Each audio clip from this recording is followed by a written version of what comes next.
తమిళనాడులో మంత్రివర్గ విస్తరణకు సంబంధించి బ్రేకింగ్ న్యూస్ చూస్తున్నాం. విజయ్ కేబినెట్ లోకి మరో ఇద్దరు కొత్త మంత్రులు వచ్చి చేరారు. వీసీకే, ఐయుఎంఎల్ పార్టీలకు ఒక్కో మంత్రి పదవిని కేటాయించారు. ఇక మంత్రులుగా ప్రమాణ స్వీకారం చేశారు.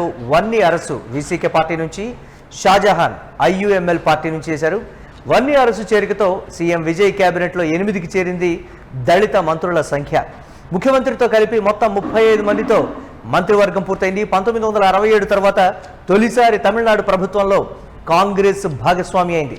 రాష్ట్ర చరిత్రలోనే మంత్రివర్గంలో 4 మహిళలకు చోటు కల్పించడం కూడా సంచలనంగా మారింది. దీనికి సంబంధించి మరిన్ని అప్డేట్స్ మా కరెస్పాండెంట్ వెంకట్ అందిస్తారు. వెంకట్, తమిళ రాజకీయాల సంచలనాలకు మాత్రమే చోటు కాదు, దీనికి సంబంధించి క్యాబినెట్లో కూడా ఆ స్థాయిలోనే సంచలనాలు నమోదవుతున్నటువంటి పరిస్థితి. 4 మహిళలకు చోటు కల్పించడంతో పాటు కాంగ్రెస్ను కూడా భాగస్వామిని చేయడం 59 సంవత్సరాల తర్వాత అన్నీ కూడా క్యాబినెట్లోనే సంచలనాలు చోటు చేసుకున్నాయి. ఎలా చూడాలంటారు దీన్ని?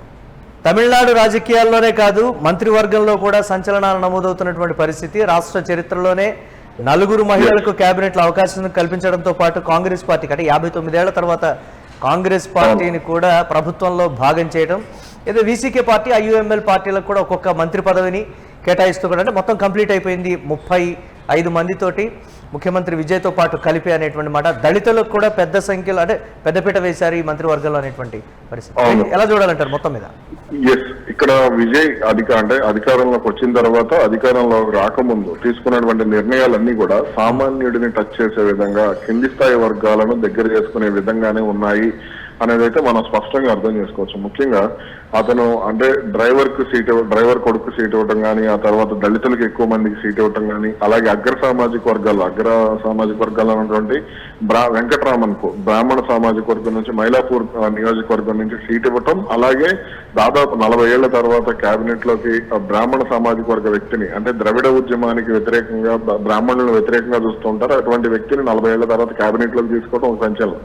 అలాగే 1967 తర్వాత ప్రభుత్వంలోకి కాంగ్రెస్ ను తీసుకోవడం మరో సంచలనంగా చెప్పుకోవచ్చు. కాబట్టి ఈ అంశాలన్నీ కూడా అంటే విజయ్ రాజకీయ జీవితానికి సంబంధించి భవిష్యత్తులో తాను అందరి వాటిని అని చెప్పుకోవడానికి ఆయన వేస్తున్నటువంటి అడుగులు ఇవి మనం చూడొచ్చు.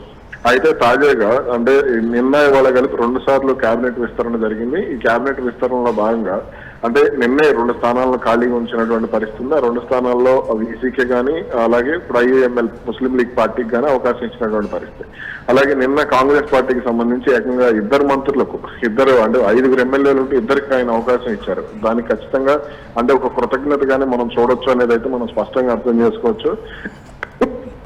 అలాగే కేబినెట్ లో మహిళలకు ప్రాధాన్యత ఇవ్వటమే కాకుండా 8 మంది దళిత మంత్రులు ఉండటం అనేది ఒక సంచలనమైనటువంటి విషయంగా చెప్పుకోవచ్చు. అంటే ఇక్కడ సామాజిక న్యాయం అనేటువంటి అంశానికి పర్ఫెక్ట్ ఎగ్జాంపుల్ గా విజయ్ కేబినెట్ కానీ, విజయ్ ఎమ్మెల్యేలు కానీ నిలిచారు అనేది మనం అర్థం చేసుకోవాల్సినటువంటి అంశం.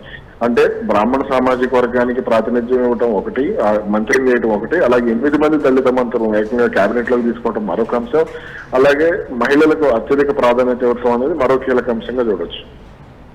ఎస్, ఇక్కడ సామాజిక న్యాయం అంతా బాగానే ఉంది, కానీ ప్రభుత్వం ఏర్పాటైన తర్వాత వీరితో పని చేయించుకునేటువంటి విధానం కావచ్చు, లేకపోతే కాంగ్రెస్ పార్టీ కూడా భాగమైంది, ఐయుఎంఎల్, వీసీకే ఇవి మంత్రి అంటే మద్దతు ఇచ్చేటువంటి క్రమంలో కూడా ఏ స్థాయిలో కామెంట్ చేశాయో, ఏ స్థాయిలో తమ స్వరాన్ని వినిపించాయో కూడా మనం చూస్తూనే ఉన్నాం. రాబోయే రోజుల్లో మంత్రివర్గంలో తీసుకునేటువంటి నిర్ణయాలకు సంబంధించి కూడా అదే స్థాయిలో స్వరం వినిపిస్తారు. సరే, అది వ్యతిరేకంగానా, లేకపోతే ఇది కరెక్ట్ కాదు అనేటువంటి గట్టి స్వరం వినిపిస్తారా, లేకపోతే మేమున్నాం కాబట్టి ఈ మంత్రివర్గం ఉంది, ఈ ప్రభుత్వం ఉంది అనేటువంటి కోణంలో వాళ్ళు బిహేవ్ చేస్తారా చూడాలి అని కూడా ఇటు డిఎంకే చెప్తోంది. అంత ఈజీ కాదు నడపడం అనేటువంటి మాట. ఏంటి, ఎలా ఉండబోతుందంట రాబోయే రోజుల్లో ఇది? అయితే ఇక్కడ ఇప్పుడు అంటే ప్రభుత్వ ఏర్పాటు ముందు వరకు జరిగినటువంటి సినిమా ఒకటి మనం అందరం చూసాము. కాసేపు మద్దతు ఇస్తున్నాము, కాసేపు లెటర్లు ఇస్తున్నారు, కాసేపు కారులో ఉన్నాయి అన్నారు, ఏదేదో జరిగింది. గవర్నర్ దగ్గరికి 4-5 సార్లు వెళ్ళిన తర్వాత 5వ ఆఖరిసారి అది ప్రభుత్వ ఏర్పాటుకు ఆహ్వానం లభించింది, ఏర్పాటు చేశాడు. అయితే అక్కడి నుంచి సీన్ మారింది. అంటే ఇక్కడికి ఎప్పుడైతే అన్నాడీఎంకేలోని చీలిక వర్గం, షణ్ముఖం వర్గం ఎప్పుడైతే వచ్చిందో పళనిస్వామిని కాదని 24 మంది దాదాపుగా వాళ్ళందరూ కూడా ప్రభుత్వానికి అనుకూలంగా 120 మంది 118, 117 కష్టం అనుకున్నటువంటి స్థితి నుంచి 120 దాటి 144 మంది వరకు మద్దతు వెళ్ళినటువంటి పరిస్థితి ఉంది అసెంబ్లీలో బల నిరూపణ జరిగినప్పుడు. కాబట్టి ఇప్పుడు ఈ స్టంట్లు ఏవైతే వేస్తే ఉన్న మంత్రి పదవులు కూడా పోయేటువంటి ఛాన్స్ ఉంటుంది. అలాగే ఇప్పుడు మన దేశంలో ఈ పార్టీ ఫిరాయింపులు వీటన్నిటికీ నైతిక విలువలు అన్ని సోది ముచ్చట్లు అయిపోయినటువంటి పరిస్థితుల్లో కాబట్టి ఒకవేళ ఇద్దరు ముగ్గురు కనుక ఇటు వచ్చి వాళ్ళకి కూడా ఏదైనా మంచి మంత్రి పదవి ఏదైనా ఆఫర్ చేశారనుకోండి, మంచి పోర్ట్ఫోలియో వచ్చింది అనుకోండి, ఇప్పుడు ఏముంది వీళ్ళు కాబట్టి ఇక్కడ వీళ్ళకి స్టంట్లు వేయడానికి డాన్స్ వేయడానికి లేదు. ఆ ఉన్న మంత్రి పదవిని ఎంజాయ్ చేయటం, వాళ్ళకి ఏదైనా అభ్యంతరాలు ఉంటే మీడియా ముందు కాకుండా వెనకే 4 గోడల మధ్యనే విజయ్ దగ్గర కూర్చొని కేబినెట్ మంత్రులే కాబట్టి పరిష్కరించుకునేటువంటి ప్రయత్నం చేయాలి తప్ప వీటిని ఎక్కడా కూడా బహిరంగంగా మితిమీరినటువంటి స్వేచ్ఛతో మాట్లాడితే, అంటే కాంగ్రెస్ పార్టీలో ఉన్నటువంటి ప్రజాస్వామ్యం ఉంటుంది కదా, ప్రతి ఒక్కరికి కూడా ప్రజాస్వామ్యాన్ని విపరీతంగా వాడుతూ ఉంటారు.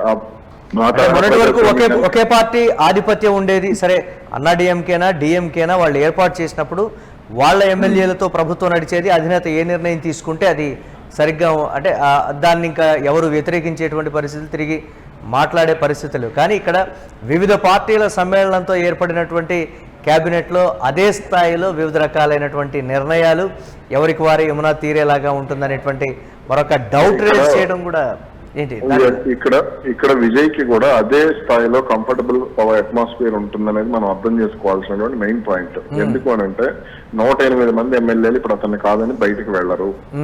ఓకే, అందులో దాదాపుగా 31 మందికి టీవీకే నేతలకు అతనికి అవకాశం ఇచ్చాడు. కాబట్టి అక్కడ సామాజిక వర్గాల పరంగా అతనికి ఇబ్బంది లేదు. సో అతన్ని దెబ్బ కొట్టేటువంటి ప్రయత్నం కేంద్రంలో ఉన్నటువంటి బీజేపీ చేసేటువంటి అవకాశం లేదు.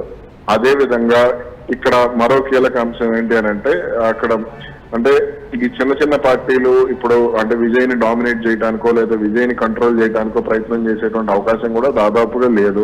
ఎందుకంటే ఇక్కడ అన్నా డిఎంకేలో ఉన్నటువంటి షణ్ముఖం వర్గం దగ్గరైంది. ఓకే, ఒకవేళ వాళ్ళు ఏదన్నా పక్షంలో దూరం అయినా, ఒకవేళ వీసీకే కానీ దూరం అయినా సరే అటు అన్నా డిఎంకేలో ఉన్నటువంటి ఒక 8 నుంచి 11 మంది ఎమ్మెల్యేలు విజయ్తో సంప్రదింపులు జరిపారని మొన్న తమిళ మీడియాలో కూడా వార్తలు వచ్చినటువంటి పరిస్థితి. కాబట్టి ఇక్కడ విజయ్ కి కంఫర్టబుల్ వాతావరణం ఉంటుంది. ఆ 108 మంది ఎమ్మెల్యేలతో అతను ఎటువంటి ఇబ్బంది లేకుండానే ప్రభుత్వాన్ని నడిపేటువంటి ఛాన్స్ ఉంటుంది. అలాగే ఇతకు వామపక్షాలు కానీ, వీసీకే కానీ, ఐయుఎంఎల్ కానీ వీళ్ళెవరూ కూడా ఎటువంటి హైడ్రామాకు తెరలేపేటువంటి అవకాశం అయితే రాబోయే 5 ఏళ్లలో మనం చూడకపోవచ్చు.